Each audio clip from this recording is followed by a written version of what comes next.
Hello दोस्तों, सीमा लॉगी channel में फिर से स्वागत करती हूँ आज के इस वीडियो में। तो आज के इस वीडियो में हम एक छोटा सा कलसा गुठाई गीत लेकर आए हैं। तो कैसा लगेगा कमेंट सेक्शन में ज़रूर बताइएगा। और यदि पसंद आए तो लाइक सब्सक्राइब शेयर कीजिएगा और इस गीत को लास्ट तक सुनिएगा, तभी अच्छा लगेगा। कलसा गुठाई गीत है जो ननद को सकार करके नहीं देती है भौजी, उस पे गीत है। तो हम शुरू करते हैं इस गीत को।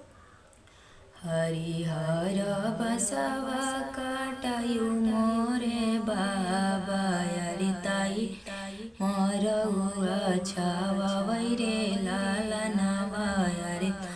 रे मरउआ छावा रे लाला नावा ताई रे मरउआ बैचे भैया कवन राम ओहई बहिनी के बाटरे लाला नावा अरे जो हई बहिनी के बाटरे लाला नावा हरिहर बसवा काटायु मोरे बाबा अरे चाही बसवा छावा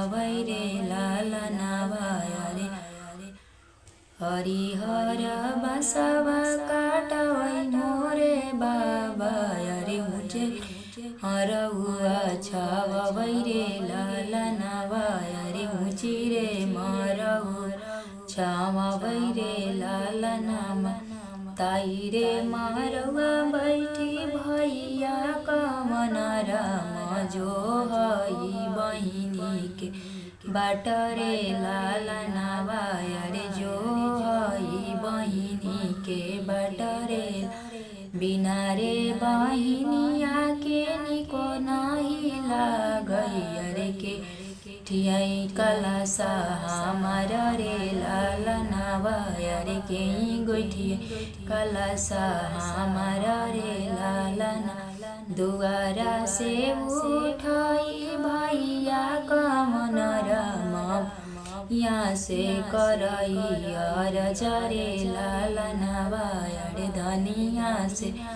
अर जरे लाला नावा सुनाऊ मोड़ी धनी हमारी बचनिया अरे आवा नहीं बोला ऊंचाई वचन रे लाला नावा अरे उपज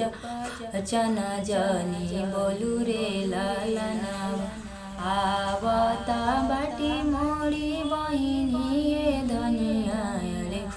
जब चना जानी बोलू रे लाला नावा जब ही बहिनिया दुआरा बीचे अली अरे रवा में जाई कैली खार रे लाला नावा अरे अंगना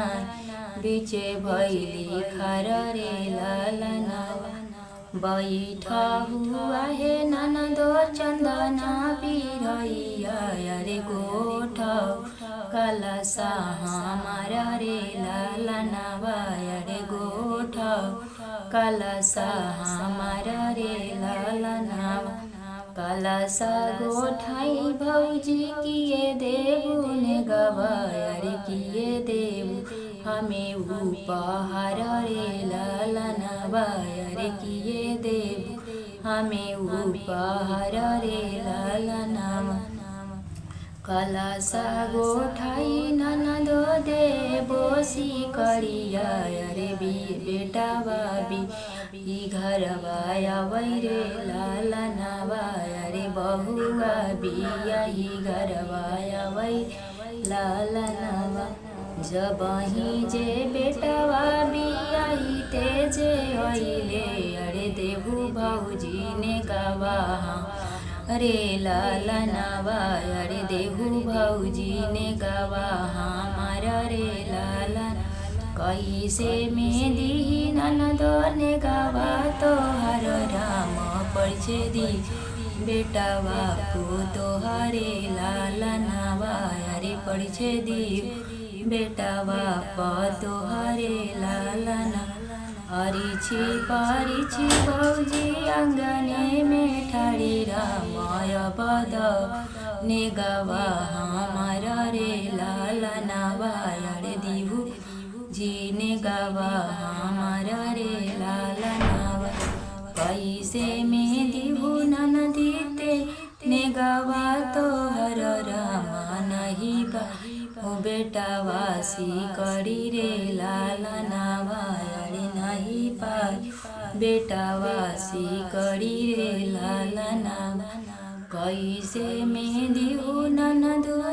ने गवा कंगनवा अरे नहीं पायो बहुआ कंगन रे